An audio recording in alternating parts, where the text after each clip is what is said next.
Hello guys, good evening and welcome back to my YouTube channel. In today's video I'll be teaching you how to achieve this whipped cream. If this is a video you want to watch, please stay tuned and watch up to the end.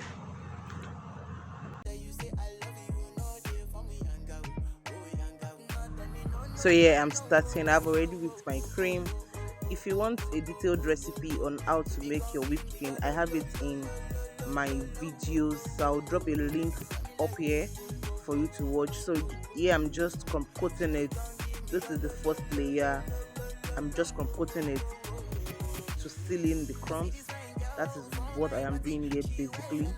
So you'll be seeing it's a very detailed video of how I achieve it. Here I'm done coating, and this is how it looks like.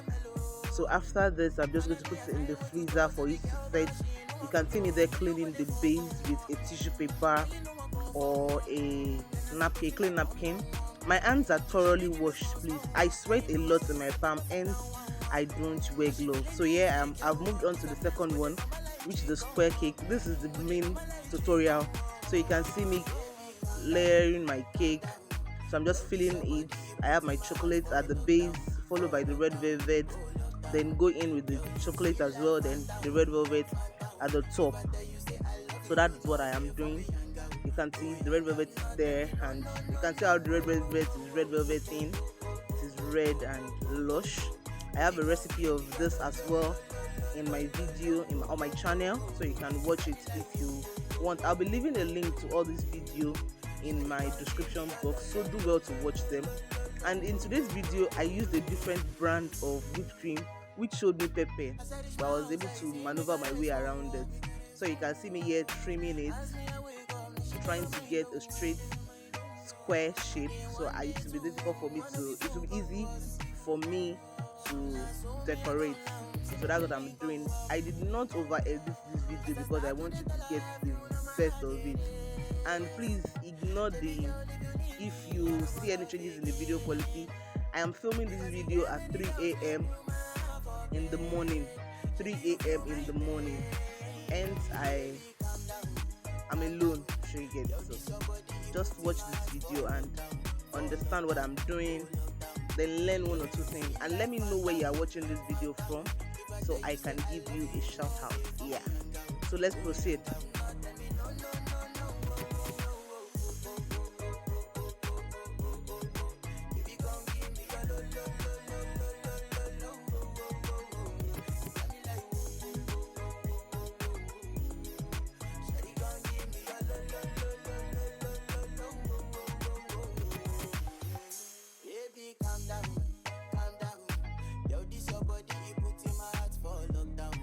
Please take note that while you are trimming, you have to trim gently. You don't just want to go into your cake at once. Just go in gradually so you don't end up chopping off almost all of your cakes, if you understand what I mean. So just trim it gently.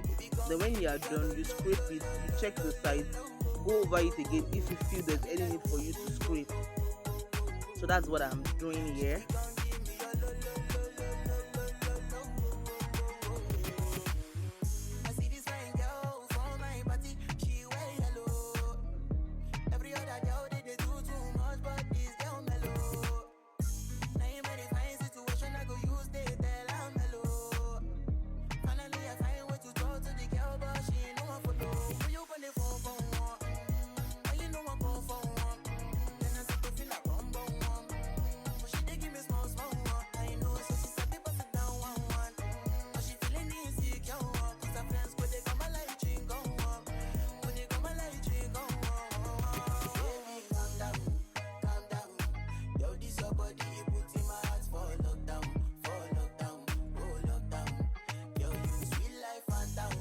Please note that whipped cream can be very messy. So at this point, I have a bowl of water beside me. I wash my hand at every interval. At every given opportunity, I wash my hand and I clean my hand. So at this point, I can say that my hands are clean. And that's the pan I have beside me where I am putting the crumbs of the cake that I'm using. I don't want to waste them because they might be useful while working, so I'm not going to waste them. You can as well use them for your cake parfait if you don't mind. So it is useful. Don't throw them away while you are still working. You might need them at the last stage of your cake decoration. Sure, you understand me? So just try as much as possible to get a clean pan beside you, so you can put them in at intervals.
So at this point, I'd, I'd allowed it to rest a little bit. Then I continued with my main decoration. So I'm adding my whipped cream over my cake. Now you can see that the layer I'm using this time around is thicker than the first one. So I just have to go in gently. Like I said, the brand I used on this whipped cream showed me shaggy, but I was able to maneuver my way like a pro that I am. Pardon me. Well, I was able to maneuver my way. It was quite messy. I must confess, it was quite messy, but I was able to maneuver it. Then it gave me a very good result at the end. This brand of whipped cream, I would advise it to be used for ice cream alone or cake parfait. Those are the two things this whipped cream is just good for. It's not very advisable for you to use it for this kind of decoration if you are not very good with whipped cream decoration. If you are not very good with whipped cream, this brand is going to open you out to the public. It's going to mess you up big time. So just go for a brand you have used before. But like I said, I would not be mentioning the name, but this brand of whipped cream is for parfait or ice cream. Just that too, and you will get a very good result if you use it for those two things I just mentioned.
So at this point, I'm done covering. I'm just trying to give it a finishing touch before I go in with my smoother or scraper, whichever one you want to call it. But I use the acrylics. I am the acrylic smoother to smoothen this cake out. And yeah, just watch it and you see how gentle I am with it. Whipped cream is not like buttercream. You have to be very calm with it. I'm trying to cover up every hole that I can see before I go in with my comb. So yeah, I've already started combing it. You can see how gentle I am with it, just going each side at a time. I scrape it out, I go back again, I pick some up, I go back again. That's what I'm just doing till I get the final smoothness that I desire.